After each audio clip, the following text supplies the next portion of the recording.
नमस्कार शेतकरी बांधवांनो, ॲग्रोनॉमिक फर्टिलायझर्स कंपनीमध्ये आपलं सहर्ष स्वागत। बऱ्याच शेतकरी बांधवांनी कमेंट्समध्ये विचारलं, तुम्ही ऑफिसमध्ये बसून व्हिडिओ का शूट करता? तर त्यामागचं खरं कारण सांगतो। दररोज महाराष्ट्रभरातून आणि वेगवेगळ्या राज्यातून खूप शेतकऱ्यांचे फोन आमच्याकडे येतात। कोणाच्या पिकाला पिवळेपणा येतो, कोणाच्या पिकांची वाढ थांबते, कोणाला फुलधारणा आणि फळधारणा होत नाही। या सगळ्या शेतकऱ्यांच्या अनुभवावर आणि आमच्या प्रॅक्टिकल कामावर आधारित मी तुम्हाला 30 दिवसांची हरित क्रांती शेती स्टेप बाय स्टेप समजावून सांगत आहे। ही फक्त पुस्तकातील माहिती नाही, ही शेतकऱ्यांच्या प्रत्यक्ष अनुभवातून आलेली माहिती आहे आणि आमचा उद्देश एकच आहे, शेतकऱ्यांची शेती सुधारावी आणि त्यांचं उत्पादन वाढवावं। तर चला आज 11वा दिवस शूट करूया।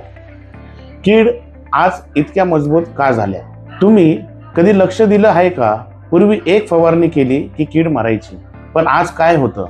औषध वाढतं पण कीड मरत नाही। असं का होतं माहीत आहे का? पूर्वी कीड नियंत्रणात होत्या, पण आज त्या खूप मजबूत झाल्या आहेत। याचं मुख्य कारण आपणच आहोत। पहिली चूक, एकच औषध वारंवार वापरणे। दुसरी चूक, कमी डोस देऊन वारंवार फवारण्या करणे। तिसरी चूक, गरज नसताना सुद्धा स्प्रे करणे। या सगळ्या चुका केल्यामुळं किडींनी औषधांशी लढायला शिकून घेतलं।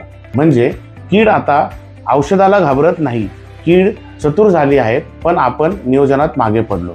लक्षात ठेवा, कीड औषध वाढून मरत नाही, समज वाढवली की कीड हरतात। नमस्कार।